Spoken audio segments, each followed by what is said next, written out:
So how much water do we use in the Arizona desert living off grid?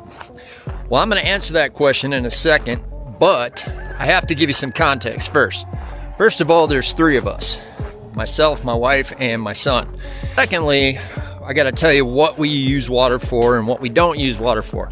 So being off grid out here in the Arizona desert, we do our laundry just like normal people. We have a normal washing machine. We shower just like normal. We do not take baths. As far as drinking water, we actually get our water filled at water stations in town. It's just something we've been doing for so long, because before this we lived in Tucson and the city water was terrible.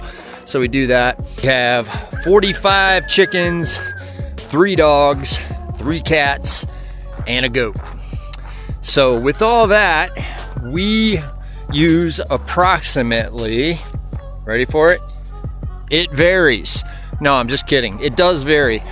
In the winter time, we can be as low as 1,000 gallons per month. And that's, like I said, for 3 people.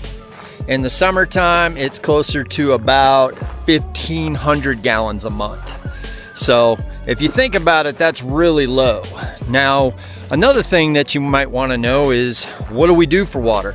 Well, we do not have a well out here. A well costs well over $50,000 where I'm at. We have not done rainwater collection yet because I'm in the middle of building my house right now.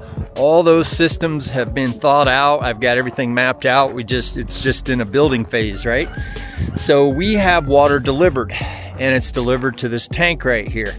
Now this tank holds about 3,000 gallons of water, and you know, I'm not a huge fan of having water delivery. Honestly, the idea out here is to be completely independent of that. We're gonna live off rainwater, and yes, it can be done, especially after I told you my numbers. Not hard to do. My roof alone on my house is about 2,400 square feet, 23 to 2,400 square feet. I forget the exact number with the overhang. So between that, and I have this big hill down here. I will go into detail at another time. I'll tell you about what I'm doing on part of my property, and a few other things. We'll be good to go, but it's gonna take a while. It cost me $150 for 2,000 gallons.